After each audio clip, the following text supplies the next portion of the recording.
Hello, everyone, and welcome to the Total Wealth Academy video podcast. As you're aware, most of you are aware, we have our radio podcast, and now we're starting our video podcast. And the goal of this video podcast is to bring you some of the top investors in the United States.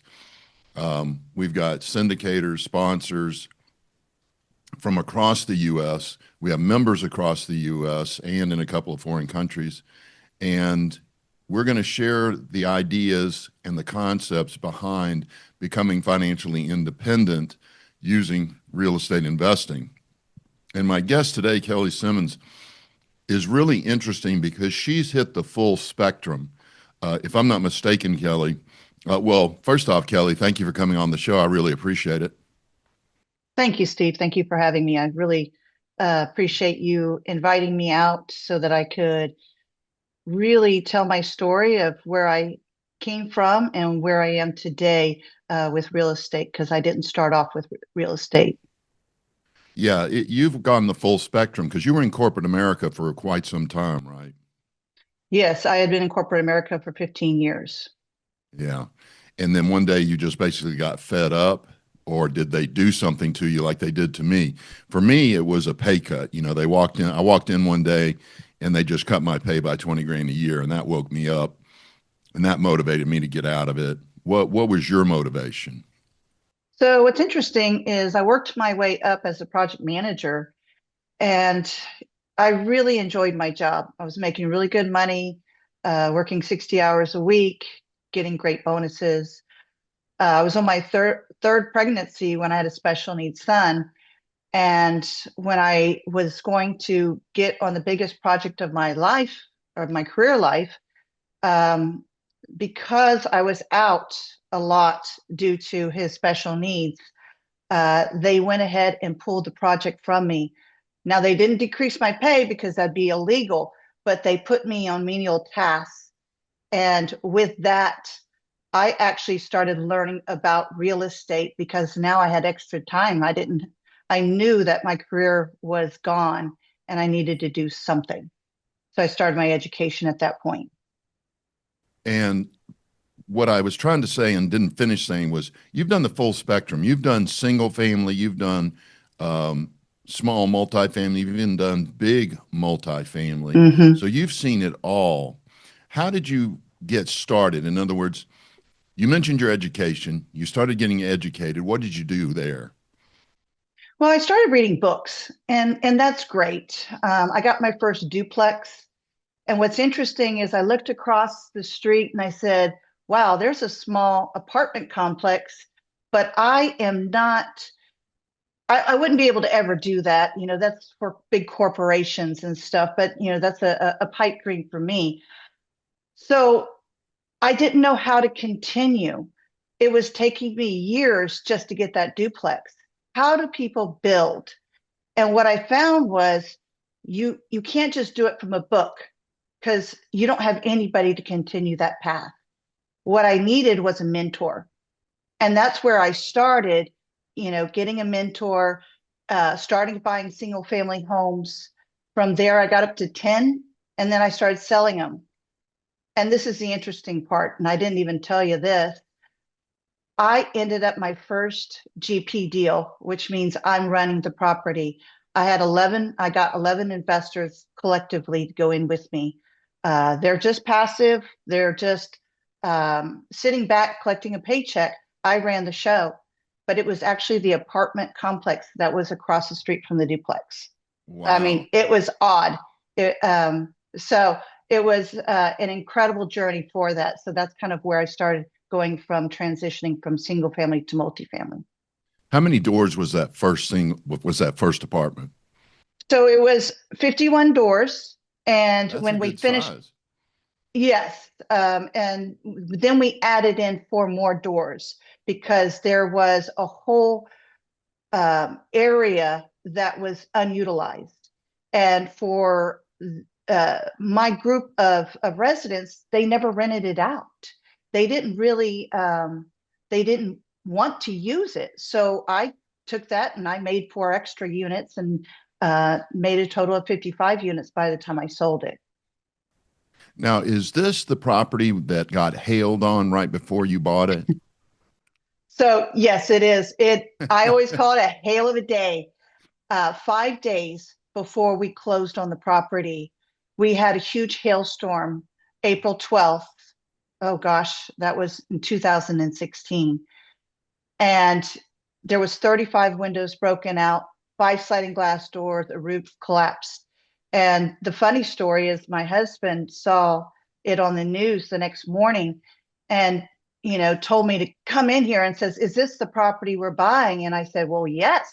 And he goes, "Oh, can we get out?" And I said, "This is not the time to get out. Let's figure out how we could get the insurance money over to us so that we can now rehab that property even better than what we were going to do." And after a month of talking with attorneys and it being as clear as mud, we actually closed on that property in May in 2016. Oh, and that was on a Friday the 13th, wasn't it? Yes, it was. Yes, it was. So that was an interesting thing. I didn't even remember that. I'm glad you. Well, So. I love telling the story because I actually use that in my Saturday class of that deal because it was such a spectacular deal. And you really changed the lives of the families that were living there. They were living in squalor for Baller. no other word for it. It hadn't been touched since it was built, no improvements, no upgrades. And they were just jury rigging, or I think is the term, all the repairs. They weren't doing the good Mm-hmm. repairs. Well, you came in and changed all that. Um, your investors, that was 11 investors. What kind of rates of Mm-hmm. return were you able to get them? But what's incredible is because it was such need of repair, I had already set it up and said, "Hey, look, for the first 12 months, I am not going to be able to give you distributions. I'm going to need to spend that time to go ahead and rehab this property and get rid of people that aren't paying, get rid of people that may be selling drugs or people that don't want to live around these other individuals." Um, and so we rehab that property. Now, once we took it over, it was a different ballgame because now we have a hail of a day. And I told him it could be longer. And I apologize. This was not in the original business plan. But I will tell you, after 18 months, we were actually able to refinance. I started giving out 10% distributions quarterly. So, and once we refinanced, everybody got 100% of their money back. Now, that Wow. doesn't mean they're out of the deal. That means that they have their money back, plus they're still getting the 10%. I didn't want to change the expectations. I was like, okay, I'm going to give them enough, but we still have money to continue to give out that high distributions. So over time, we also had 2 acres of land next door. During that refinance, I pulled it out of the loan and we were deciding on whether to make storage units out of them. Now, I went to some experts and had a report done, and come to find out, down the street, U-Haul was coming in and building so many more units, and it didn't make sense. Yeah. So what we did was we sold that property off, Wow. and we continued kept the multifamily for a total of 4 years. And then what was the overall internal rate of return? Do you know? So I mean, do you remember? absolutely. So if you gave me $100,000, I return that $100,000 to you after 18 months. And then with all the distributions, with the sale of the property, at the end of the time, if I added all that up, you got an additional, not with your 100, additional $320,000 over Good 4 years. Lord. Good So Lord. 320, yeah. 320% rate of return. Hmm. That's phenomenal. Phenomenal. When do you plan on doing that again? So I went from there and I actually got a 204 unit. Um, and I've already sold that as well. But to answer your question is, Actually, I'm going to be looking probably next year for getting into another deal. It just depends on, I just got to find that particular deal to get into. Yeah, and it does seem like prices are dropping. I was on a call with Robert Martinez, who you know. He's Hmm. done 30 syndications, 5,000 apartment units, and he's talking about these next 12 months are going to be something special Hmm. because it's like real estate is on sale again, Hmm. and it's as low as it's been in 4 or 5 years. So he's looking to pick up two as well. Is that part of your motivation for picking one up in 26? Because the Yes, I prices are think lower? I think the prices are going to be lower. I think a lot of people, um, are trying to get out only because I think they got into bad loans. They weren't evaluating the property correctly. They were just thinking it's easy, but Yeah. it's not easy. You have to educate yourself. You have to be organized. You have to build a team. People don't realize that's important to do. Network with people. I know that during COVID, I had bought a property right before COVID started, and I was on webinars every day during that year, and even like two or three times networking with like minded people. What are you doing now? Because the legalities were changing, health was changing. When I say health, can we go into that apartment? Do we need masks? Um, the office is closed. Do we do it by appointments only? Now we have to switch. We really had to change gears to be able to stay up with the times, making sure that we keep everybody safe, our employees, our residents, and everybody. So that was a very challenging time. And so I spent a lot of time on webinars on that. Yeah, I agree with you. There's so much power. It's like being a member of Total Wealth Academy where you can hang out with other multimillionaires. You can hang out with people who are in the same financial position you're in, trying to move up. You can hang out with people who own fourplexes, triplexes, duplexes, Mm-hmm. single family apartments, and get all kinds of ideas because that made all the difference for me when I first real estate investor club. I was doing okay, but I saw exponential growth once I joined the club and was hanging out with like-minded people. Uh, I was joking on a another podcast that I've got two groups of friends. I've got my original friends who are all broke, still broke. Um, and when I hang out with them, we talk about sports and going to Las Vegas. But then I've got my wealthy friends who I hang out with, and when I talk with them, they're talking about building their second stream of income, getting their next Mm-hmm. apartment complex. It's just a different thing. You want to surround yourself with people that have the similar goals. I'm never going to give up my old friends. I love them and I care about them. Mm-hmm. But you've got to have a group of like-minded friends who have achieved what you're trying to achieve if you're ever going to achieve it.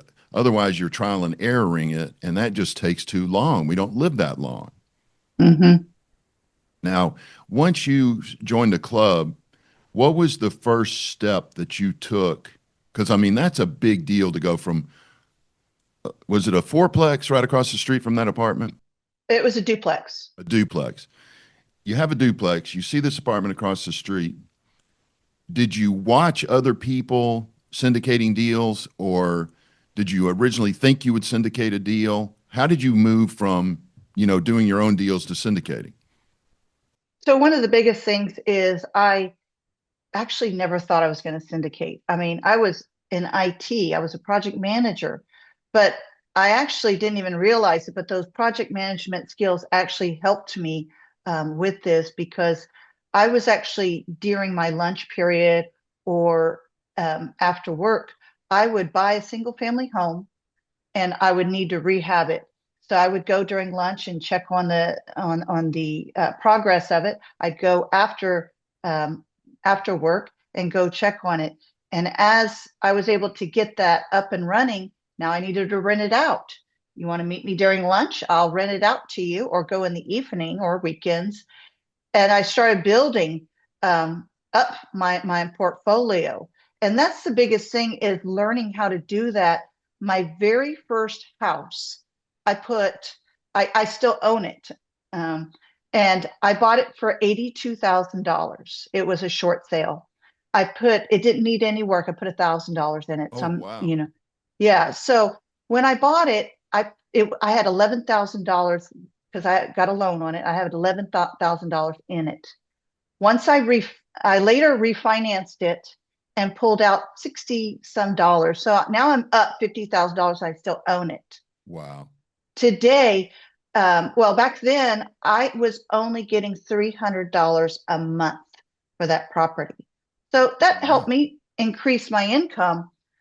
Now I'm actually making $500 in rent for that same house. That same That's house your is cash flow. That's my cash flow Okay. All right. after I pay my mortgage, my taxes, my insurance, everything. And then I always hold back some extra money because guess what? Things are going to break in it. Yeah. I always know around April or May, I try to go and service my the air conditioning unit and make sure they're comfortable. At that time, I always kind of do an inspection of the house, making sure everything is up to date. I mean, there's no other issues that are going on in that house. But today, I'm making $500 cash flow. I was looking at my mortgage statement. I'm actually paying $200 off the principal every month. Wow. So, I mean, Significant. that's already $700 that truly I'm making on this house. Not even talking about all the other amenities that you know. Um, it is also increased in value. If I sold it today, I would actually be able to get $100,000 now today for that house. And so Wow. I still have 5 single family homes, and they're ranging from $300 a month to $500 a month in cash flow. Plus, I Nice. also, when I went into my multifamily, when I was running the multifamily, I was also put another hat on my head, and I was running the contractors. So I was the rehab manager, I call myself, and running the show. I didn't have, somebody there. I didn't hire somebody I hired my own roofers. I hired my own flooring people. I did that. So you GC'd it. Yes, I did. Was the general contractor on that. So while I was doing that, I took my extra money because I've always got money savings, and now I'm investing in other friends, other people that are doing the same thing as me. So we've actually now worked our way up to 17 passive, what they call LP deals, but I always say passive because I'm just sitting back. I, got a notification today that I got money in my checking account because one of the distributions is coming in. Some of them come in monthly, and most of them come in quarterly. So January is always a good month for us because we get the money for the fourth quarter. You always like to have July, September. I mean, these are the months that are always, the good months where you're getting money. Don't forget April as well. I mean, so each quarter we're getting monthly distributions, and we have 17. Now, does all 17 pay out?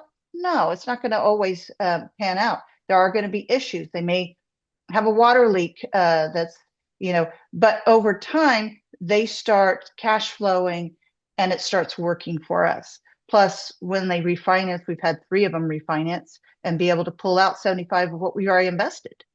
Wow. So it does make it life a lot easier for us. It frees up my time to spend. I have 3 kids, all teenagers.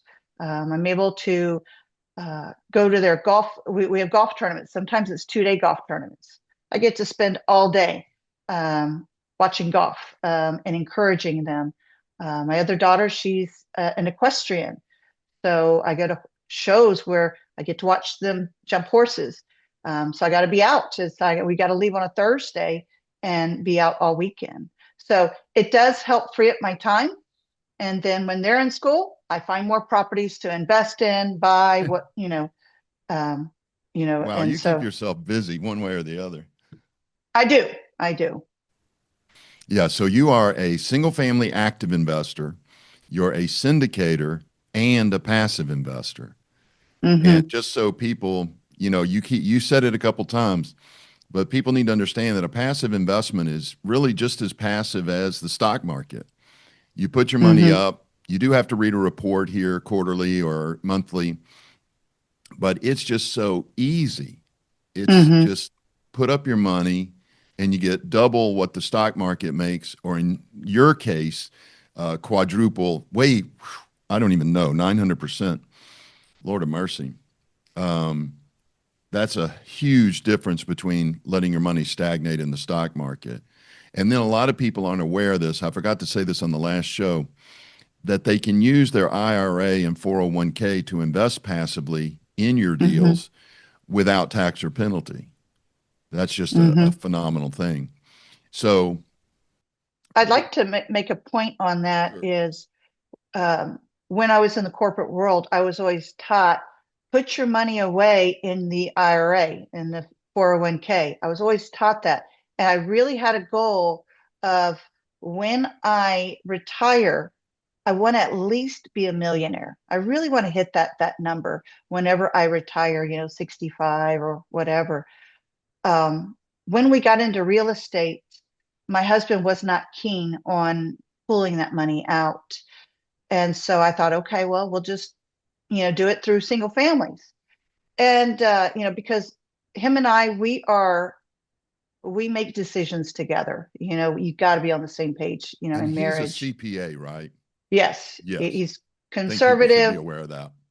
and he's very conservative.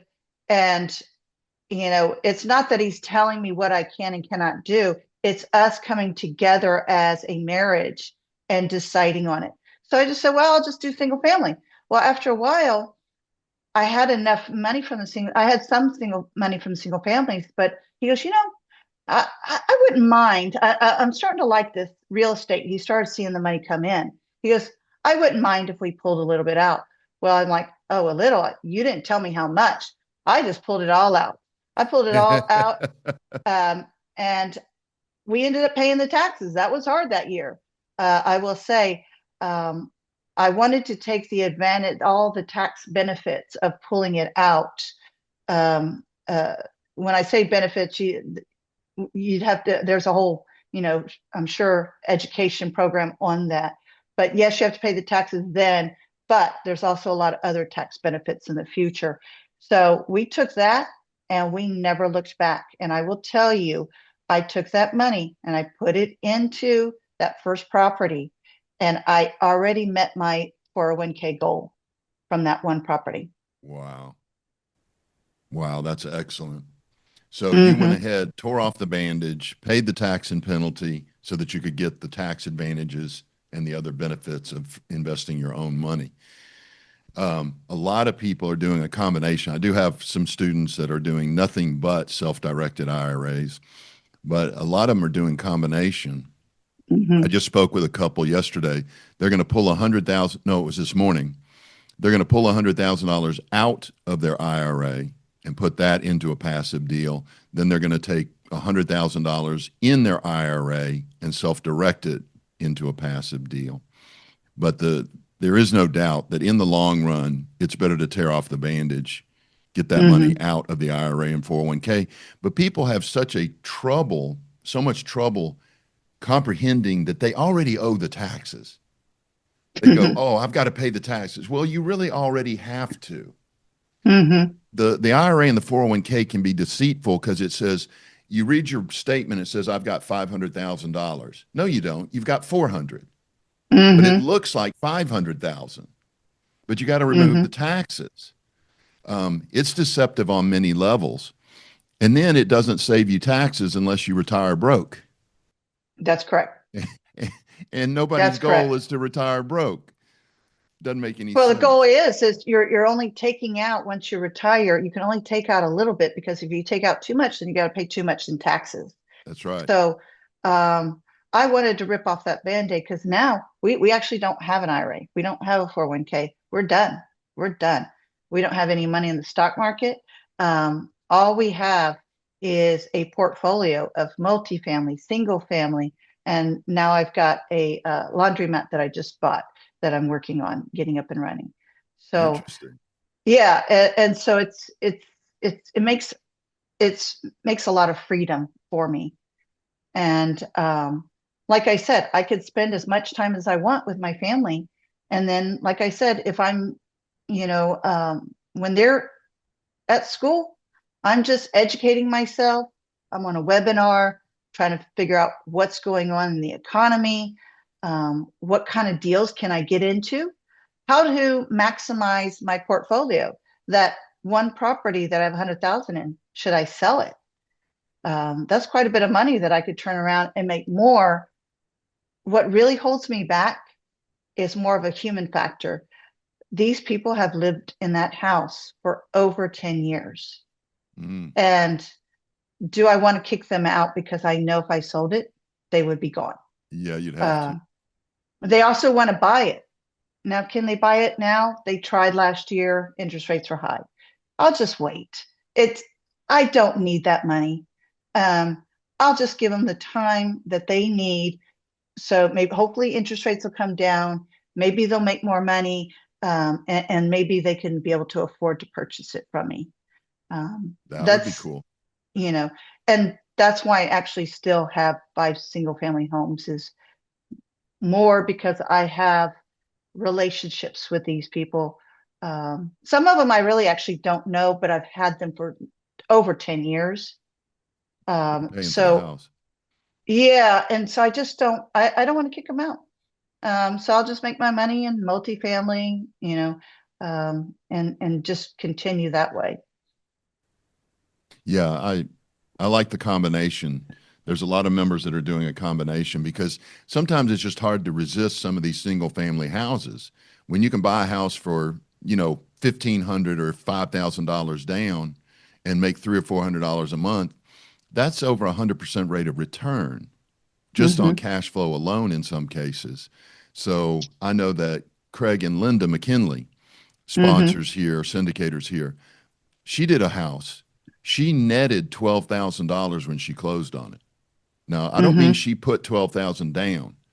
She walked away with $12,000 and $500 a month positive cash flow, which is Yep. infinite rate of return. So sometimes it's hard to turn down the single family deals. And contrary to some other investors, they don't really like the duplexes, triplexes, and fourplexes. I'm comfortable with them Hmm. if I can get a good price for them. If I Hmm. can buy them right. Same thing with a condo or a townhome. Don't really like them unless I get a steal deal, and I'll Hmm. do them, and they do work. What's your favorite of all the classes, A, B, or C, when it comes to multifamily? The reason I'm asking this is because I asked this of my last interview and got an unusual answer. What's your favorite out of the three? I would say high C's. I I used to say high D's because what I would do is I would buy that complex and I already have pre-planned and money in the budget to bring that from a D to a C. Um, but after 2020, some regulations that came into effect and that really helped struggle on those types of properties. Um, Going from D to C. So I really like the C and then trying to move it into a B if possible, or like a low B. The A's I do have as in my passive portfolio, but not all of they have smaller returns, lower risk, but low risk, lower returns, but not all of them. So B and C is really where I like to be. That's where I think is really the bread and butter. Yeah, that's my answer, and so was Robert Martinez, Hmm. because Hmm. he did that A-class property and really got beat up doing Hmm. it. And he's like, no, give me that C, low B, where I can get with people who are going to stay. Tenant retention in those C's and B's is way higher than A's because they've got the Hmm. ability when the interest rates drop, they all start buying houses and moving out of those A-class properties. What do you see? I know you plan on buying in the coming year. Is there anything, any warning you would give for a new investor who's sitting on the sidelines? Maybe a little motivation for somebody who's sitting on the sidelines to get them up and get active in the real estate market. Well, here's what's interesting. I want to tell you a little story. Is when I wanted to get into real estate, I read books, but I didn't have enough information to actually execute. Man, it sounds nice on paper. And I went to a seminar, and they started saying, if go buy my books, go right now. You can get 50% off if you go to the back of the room. Well, that's great. And I just wanted to finish the conversation and then maybe look into it. He's After everybody started moving backwards and nobody else was getting up, and he kept talking, he looked at me straight in the eye and he goes, "So you haven't gotten up yet. I guess you don't want to be successful." Oh, I Wow. was livid. I was so livid. Wow. And I thought to myself, again, this would just be another book that I'm reading. Um, but really and truly, life is about building a village around you, whether it's with a family and working out family issues and growing up your kids, or building a business. And that's why I like to get into a group that has a membership that has like-minded people.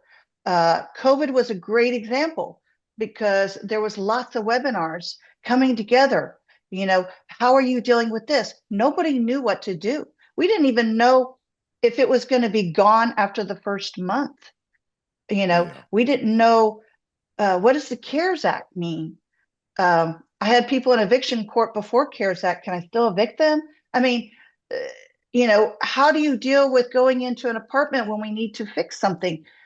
I really needed to talk to people. I needed to have that team, people that I have strengths that I want to share with people and help people. And I have weaknesses as well. And so I would really encourage people to educate, educate, educate, but not only from a book, because what frustrates me is I see a family member that just reads books and just reads internet and doesn't have the education and is just trying to save money. And I'm like, wait a minute, you know, I spent a lot of money for college to get my career off the ground, but I didn't have anybody to help me after I graduated. Here's where you could get an education and then somebody's going to help you along the way. How do I do that, Steve? Uh, what do you think about this deal? Um, does it make sense? And where somebody can kind of pick apart a deal, sometimes not all deals are good. You got to Right. know, um, you know, what, you know, what are the downfalls? Are Is the person that is running the deal, the GP, are they being conservative? Because that's a big deal for me. I need somebody that's being conservative, because if things don't go well, then you can kind of fall back on your conservative numbers, right? Um, looking at expenses, so that's what I would really tell people is get an education, get somebody that can walk with you and help A you. mentor.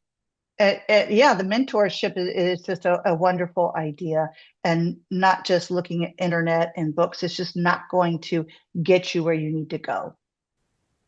Yeah, I spent about 30 grand when I first started on books, tapes, and yeah, it was tapes, uh, and did two deals.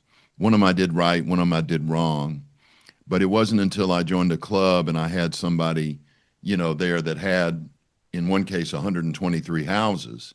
Well, I would ask him, should I do this deal? And you go, yeah, if you don't do it, I will, type attitude.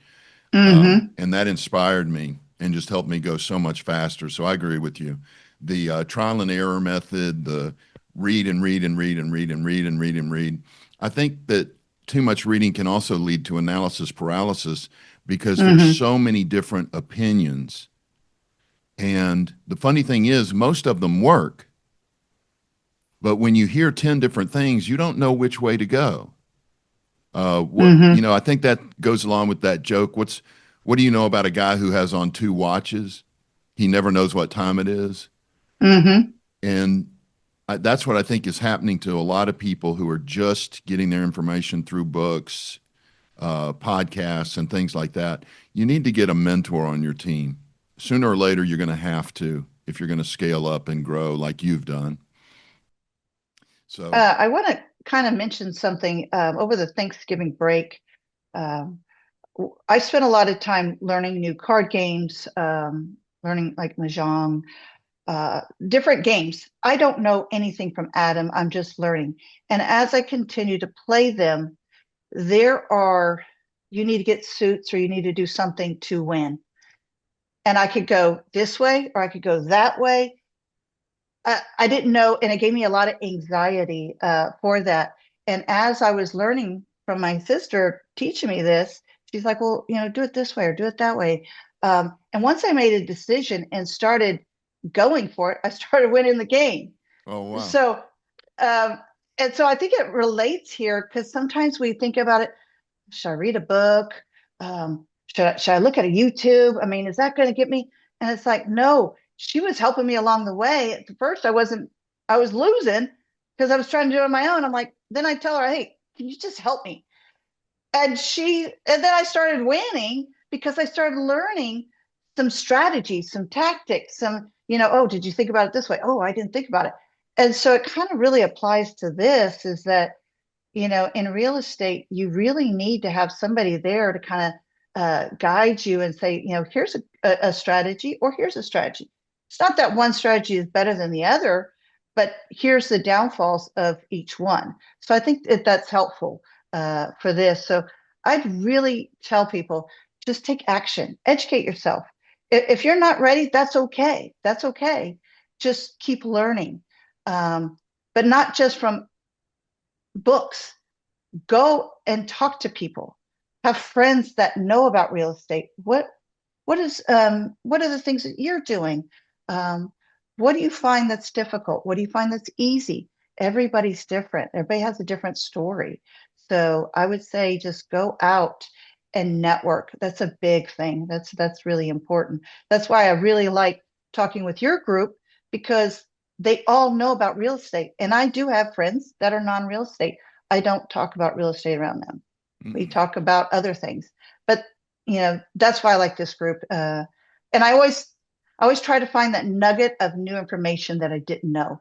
And I always try to educate myself. And I also try to pass on a nugget for somebody so that we're all boats are rising. That's kind of my goal. And to free up my time with my family. My family is very important to me. Well, especially with a special needs child, that being financially independent the way you are just gives you so much more time to spend with them. And I love how you're doing that. Okay, that's about as much time as we've got. I really appreciate it, Kelly. Thank you so much for coming on and sharing your wisdom and your ideas. I think it's an inspiration that you are humble enough to admit that you got help. Some people, I'm a self-made millionaire. I did this all on my own. And it's just hard to relate to people like that. I think you're easy to relate Mm-hmm. to, and this will be helpful. Well, I appreciate you asking me to come out. I'm glad that I was able to tell my story. Um, if anybody, meets me at one of your functions, please come up and talk to me.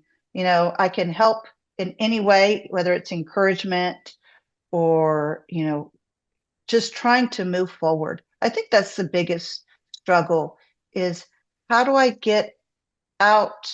I mean, as a female, we always are having to deal with a job and family and being a caregiver.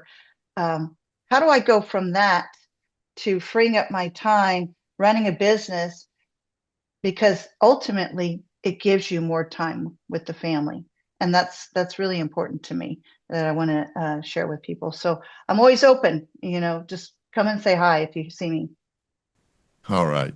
Thank you very much, Kelly. And thank everybody. Thanks to everybody for watching.